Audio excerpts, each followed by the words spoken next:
Hello and welcome back to the Stanley Parable Ultra Deluxe.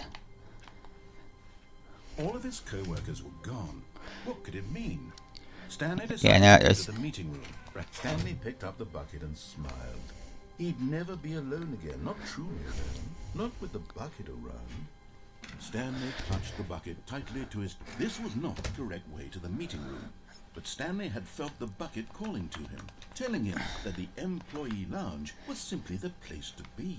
And here it was. Had the bucket turned out to be correct? Never mind. The bucket was wrong. Stanley took the door on his left to go back to the meeting room. No, Said the bucket. don't go to the meeting room. Go somewhere else. A cargo lift. Yeah, good, Said the bucket.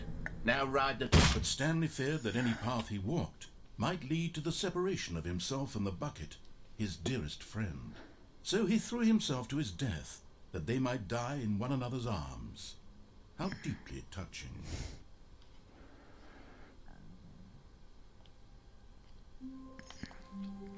All of his co-workers were gone. What could it mean? Stanley decided to go to the meeting room. The good old bucket. Just Stanley and the bucket. Off on another thrilling adventure together. Stanley clutched the bucket tightly to his... This was not the correct way to the meeting room, but Stanley had felt the bucket calling to him, telling him that the employee lounge was simply the place to be. And here it was. Had the bucket turned out to be correct? Never mind. The bucket was wrong. Stanley took the door on his left to go back to the meeting room. No, Said the bucket.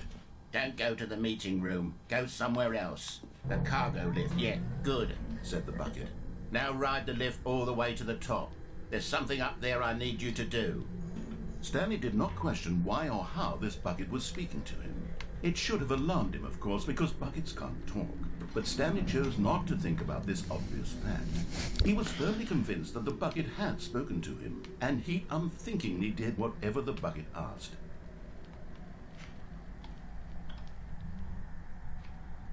In here. Said the bucket. Go into this dark room over here. Stanley once again obeyed blindly. Okay, let's answer the phone Now with the pick bucket. up the Phone with the bucket. This is the sad story of a man named Stanley and his bucket. Once upon a time, I gave Stanley a bucket because I thought he was lonely and could use a friend. And then, very distressingly, he began to believe the bucket could speak to him.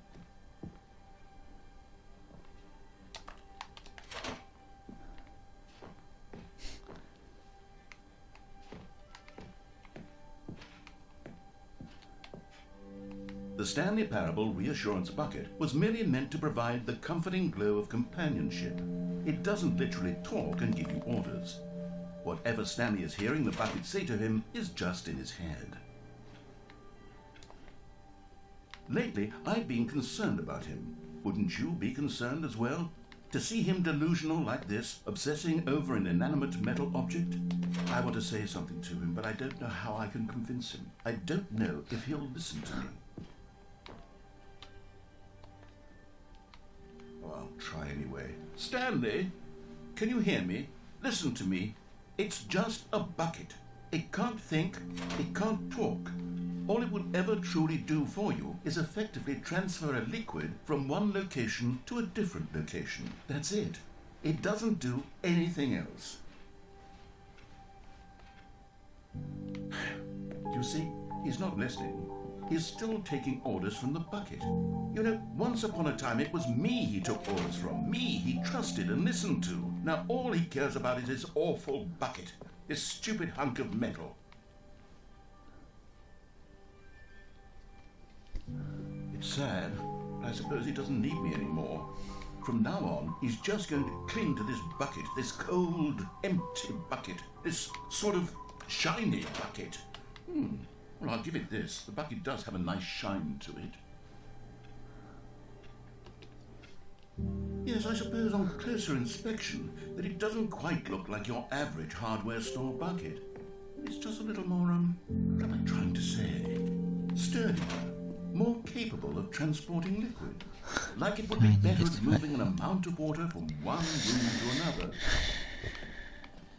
Yeah, he's trying to justify it for sure. Oh my God, what am I saying? Yeah, and he realizes. Carrying water from room to room. It's a bucket. It's literally just a bucket.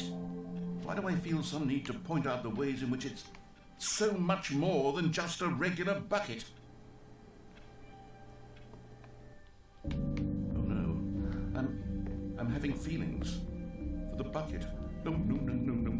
What's going on? Why do I want to be with the bucket? Hear what the bucket has to say. Do anything it asks. What's wrong with me? I don't understand. Perhaps if I had the bucket, this would be less confusing. Yes, the bucket could tell me what to do in this troublesome situation. Stanley, give me the bucket. Give it to me. Give me the bucket, Stanley. I need it. Give it to me now. Give it or I'll...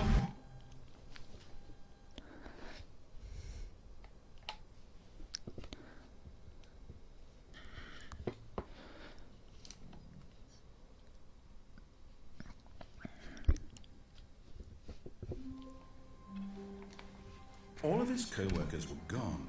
What could it mean? Stanley decided to go to the meeting room. Perhaps he had simply missed a memo. Where are we going today? The bucket asked. Stanley just smiled. Anywhere they went together would be perfectly fine with him.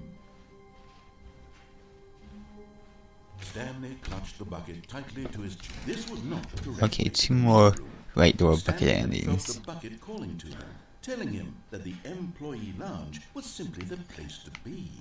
And here it was. Had the bucket turned out to be correct? Was this no? Never mind. The bucket was wrong. Stanley took the door on his left to go back to the meeting room. No, Said the bucket. don't go to the meeting room. Go somewhere else. The cargo lift, yes, good, Said the bucket. Now ride the lift all the way to the top. There's something up there I need you to do. Stanley did not question why or how this bucket was speaking to him. It should have alarmed him, of course, because buckets can't talk. But Stanley chose not to think about this obvious fact. He was firmly convinced that the bucket had spoken to him, and he unthinkingly did whatever the bucket asked.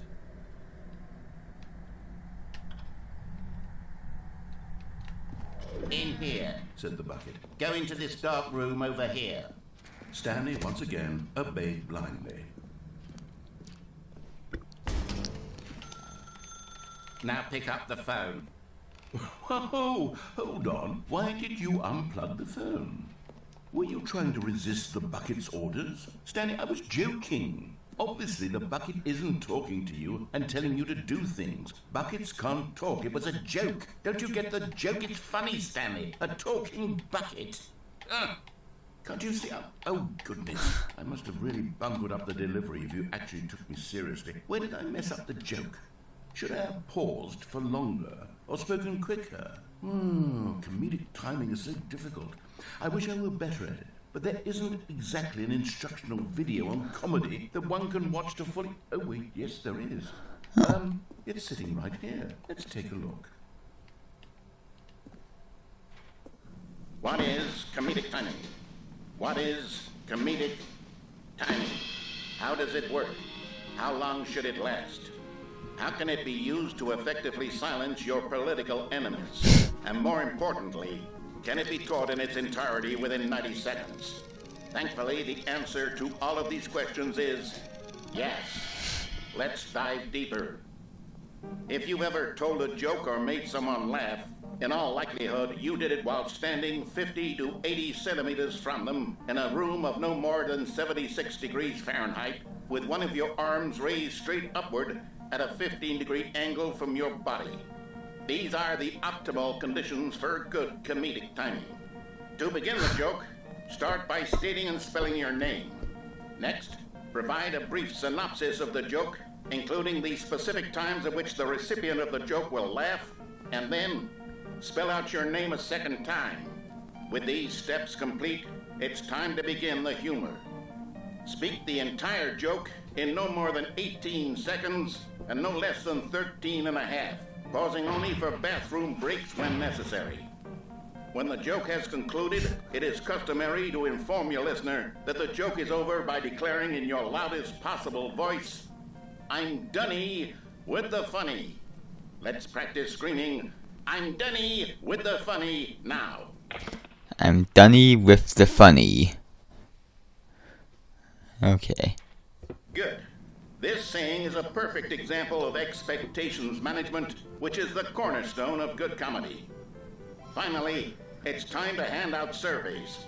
Collecting hard data from your audience on how rapt they were throughout the joke is the only way to grow or learn as a comedian. An effective survey should be no less than 10 pages long and should include the same question reprinted several times, just to ensure the survey taker is actually paying attention and not simply filling in answers at random. And that's all there is. With these strategies at your disposal, you'll have audiences doubled over in laughter and even tripled over in laughter in no time at all. Just remember to let them stop laughing at some point, you gut-busting little scamp. After all, we're each of us needed on the front lines of the war to fight the 12-legged invader who threaten our very existence and who very likely die in a hailstorm of bullets and mandibles.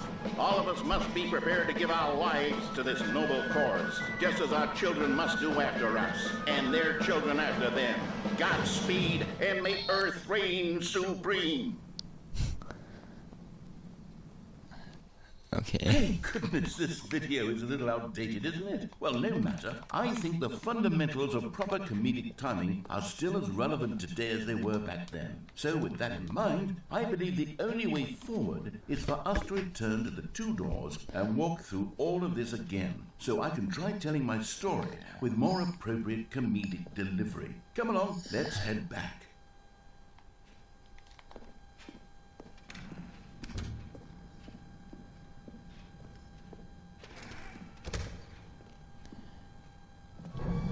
I can feel it.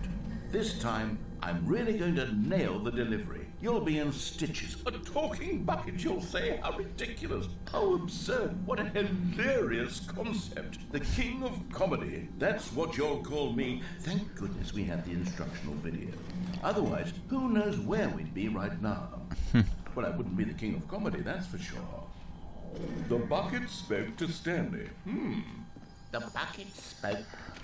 The bucket spoke. Oh, I'll figure it out on the fly. No need to overthink things.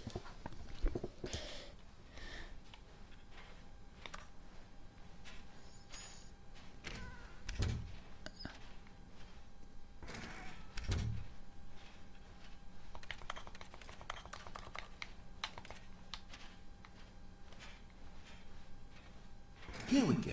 You ready? When Stanley and the bucket came to a set of two open doors, they entered the door on the left.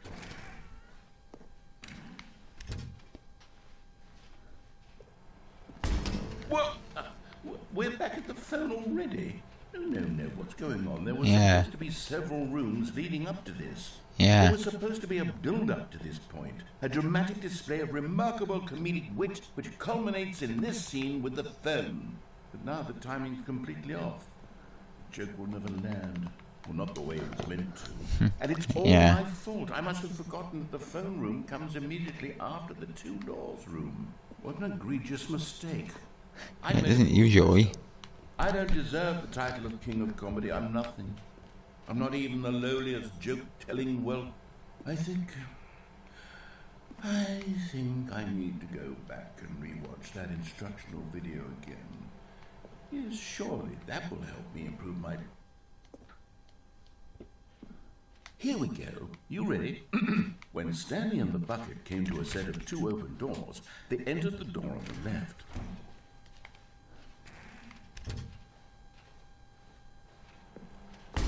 What? We're back at the phone already? No. Alright, so I need to take the left door. You ready? When Stanley and the bucket came to a set of two open doors, they entered the door on the left. No. You were supposed to go through the door on the right, leading back to the phone. Did you not even look at the instructional video? I think this was all covered very clearly. There's no way I can make the comedic timing work now. It's done. The joke is completely done and over. It's all your fault, Stanley. I'm going to be ridiculed in the community of other joke writers. I'm going to be shamed at every one of our meetings from now on. All because you couldn't watch a simple video and take a hint. Are you proud of yourself for bringing me down, Stanley? Are you proud? Stanley, you love the bucket so much it's like you... it's as though all of your other most prized possessions pale in comparison. Well, let me try that again, Stanley. I heard that you are pale with shame over how unabashedly in love with a bucket you are. No? Still not? Is it a delivery? Pale with shame. Pale with shame? Pale... What's another word to describe a bucket? Stanley, this bucket is so mental, I think I saw it playing guitar. Oh. No. We're getting away from making fun of Stanley's obsession with the bucket, which was the whole point of this. I'm no good at these jokes.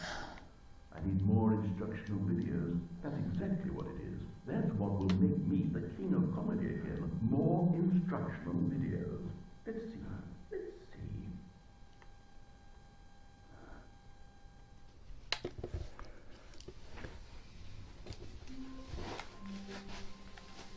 All of his co-workers were gone. What could it mean? Stanley decided to go to the meeting room. A good bucket, a strong bucket, a humble bucket, a committed bucket, a bucket of culture and distinction. Stanley clutched the bucket tightly to his... This was not the correct way to the meeting room, but Stanley had felt the bucket calling to him, telling him that the employee lounge was simply the place to be. And here it was. Had the bucket turned out to be correct? Was there no... Never mind. The bucket was wrong. Stanley took the door on his left to go back to the meeting room. And so the two of them detoured through the maintenance section and walked straight ahead to the opposite door.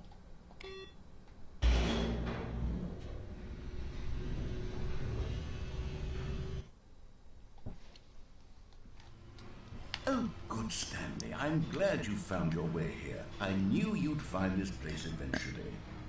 You see, your friends and I are concerned for you, Stanley. We've come together here because we care about you very much. It's this bucket you're carrying around everywhere.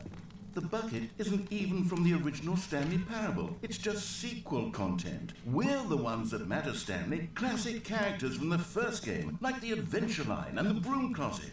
Because that's what fans want from a sequel. They want more of their favorite jokes, not this bucket that they've never seen before. Yes, I know I'm the one who gave you the bucket, but you're spending too much time with it. Don't you want another story involving the Adventure Line? We could make the Adventure Line go somewhere new. Yes, that's what the fans want. Let's do it. Okay, sure. Whee! Look at that wacky line. Who knows where it'll go off to next? Oh, and it played some silly music as well.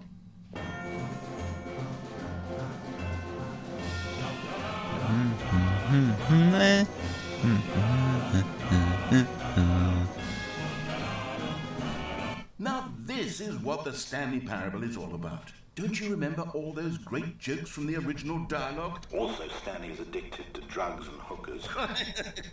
Yes, it's as classic now as it was back then. Let's do it for the fans, Stanley. Let's give them more content exactly like this. But if we want to do that, you're going to have to give something up.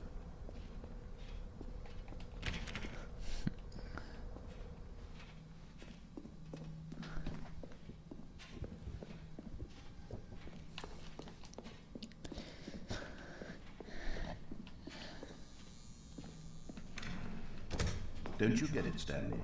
We need to get rid of the bucket. That's why I'm very proud to introduce a brand new character. This is the Bucket Destroyer. I think it'll make a wonderful new addition to the rich lore of the Stanley Parable. True, it also was not in the original game, but it's such a well-fleshed-out character with so much personality that to me it already feels as though it's been part of the cast all along. Don't you agree? Can you guess what the Bucket Destroyer does? Surely you don't need me to spell it out for you. Go ahead now, Stanley. Say goodbye to the bucket, and then pop it into the machine when you're ready.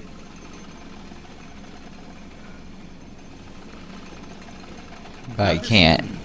It's crucial that you give it the bucket. I can't. I don't know what the bucket destroyer will do if it can't destroy your bucket. Destroying buckets is all it knows. That is its singular personality trait.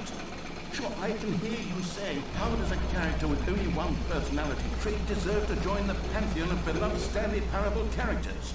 Well, you see, if you were to really explore the Bucket Destroyer, you would see that its desire to crush buckets is so densely loaded with complexity and nuance that it's really like 10 personality traits. What other object in this game can you even say that about? The broom closet? Certainly not. I wonder what sort of Bucket Destroyer merchandise the fans will be clamoring for after this.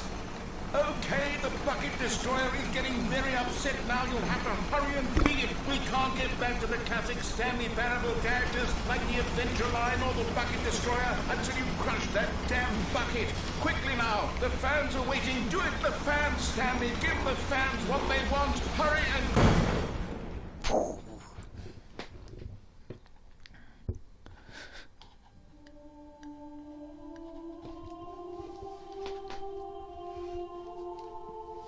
Bucket Destroyer, my prized creation. You had so much potential. We were going to do such marvelous things with you, tell such spellbinding stories about you. All of it squandered now. Goodbye, new friend. For the moment in time that you were here, you were magnificent.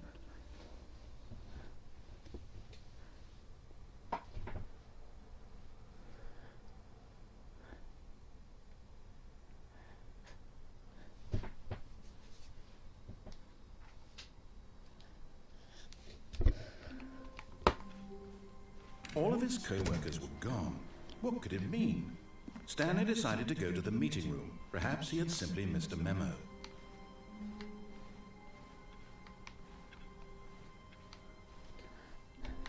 So that's all the right door endings. Now let's continue working our way through the left door ones. He entered the door on his left. And now...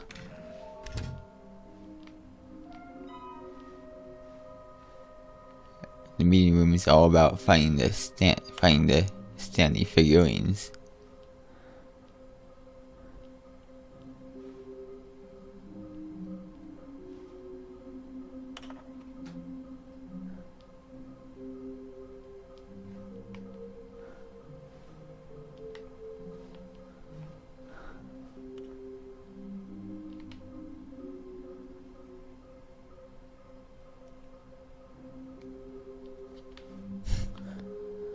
This one is the one shows which ones we have and which ones we don't.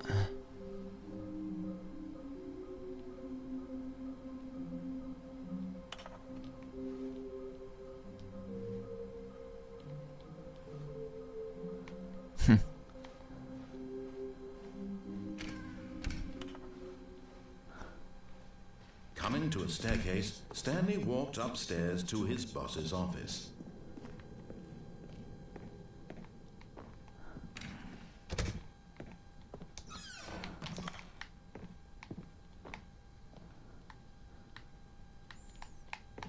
Stepping into his manager's office, Stanley was Do we have to do it with the other door? to discover not an indication of any human life.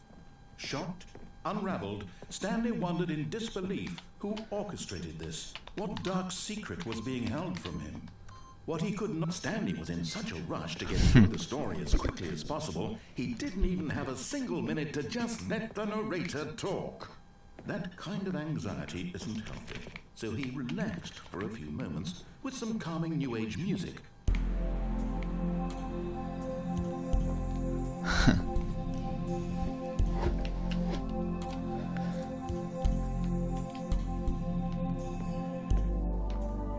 Feeling soothed and rejuvenated, Stanley calmly walked forward into the opened passageway.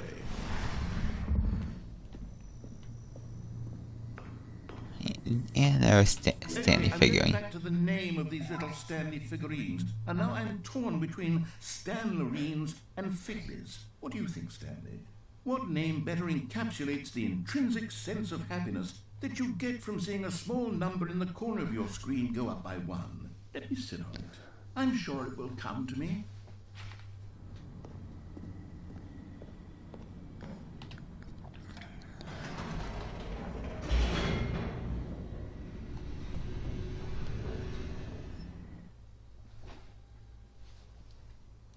Descending deeper into the building, Stanley realized he felt a bit peculiar. It was a stirring of emotion in his chest, as though he felt more free to think for himself, to question the nature of his job. Why did he feel this now, when for years it had never occurred to him? This question would not go unanswered for long.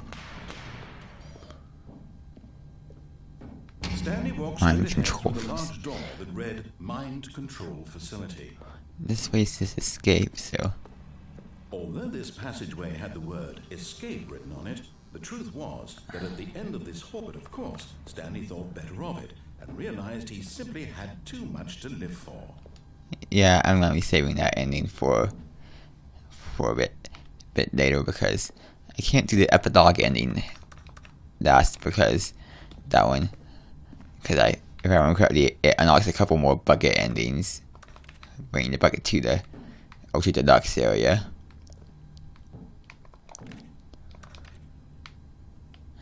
And to this Stanley Parable 2 Expo Hall, so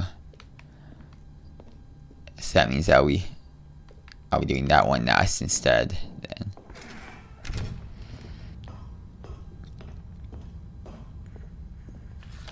The lights rose on an enormous room packed with television screens. What horrible secret did this place hold? Stanley thought to himself. Did he have the strength to find out? There was where he walked in during the confusion ending.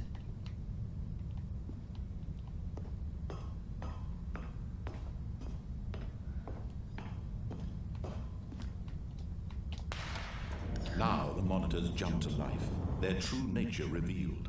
Each bore the number of an employee in the building, Stanley's co-workers. The lives of so many individuals reduced to images on a screen, and Stanley, one of them, eternally monitored in this place where freedom meant nothing.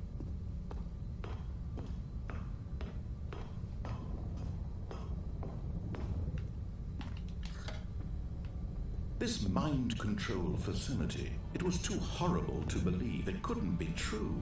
Had Stanley really been under someone's control all this time? Was this the only reason he was happy with his boring job? That his emotions had been manipulated to accept it blindly?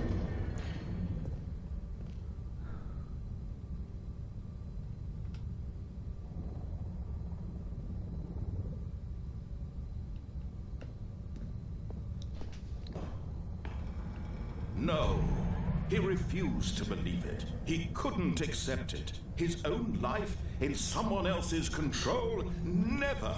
It was unthinkable, wasn't it? Was it even possible? Had he truly spent his entire life utterly blind to the world?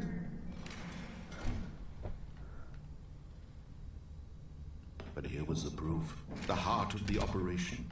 Controls labeled with emotions. Happy, or sad, or content. Walking, eating, working. All of it monitored and commanded from this very place. And as the cold reality of his past began to sink in, Stanley decided that this machinery would never again exert its terrible power over another human life. For he would dismantle the controls once and for all.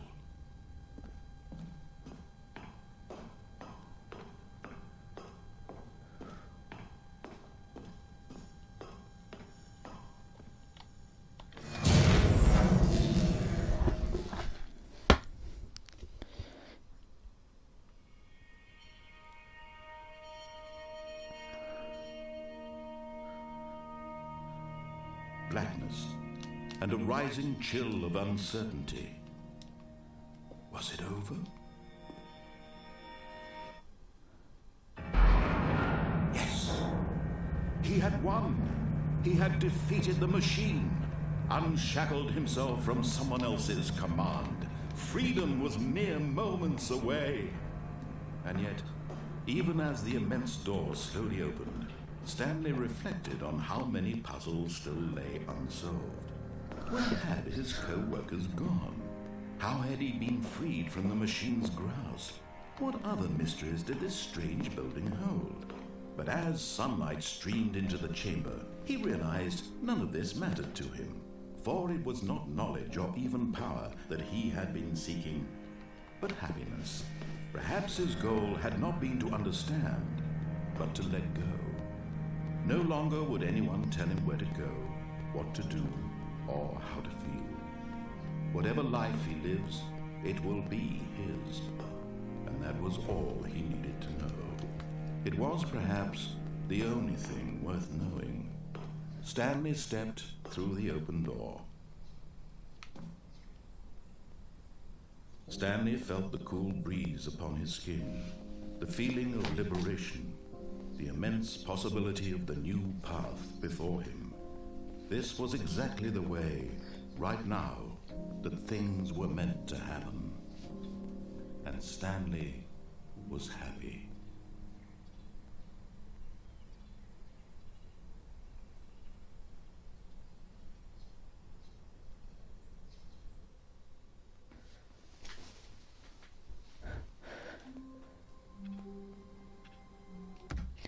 So, see you next time on the Stanley Parable Ultra Deluxe, and bye!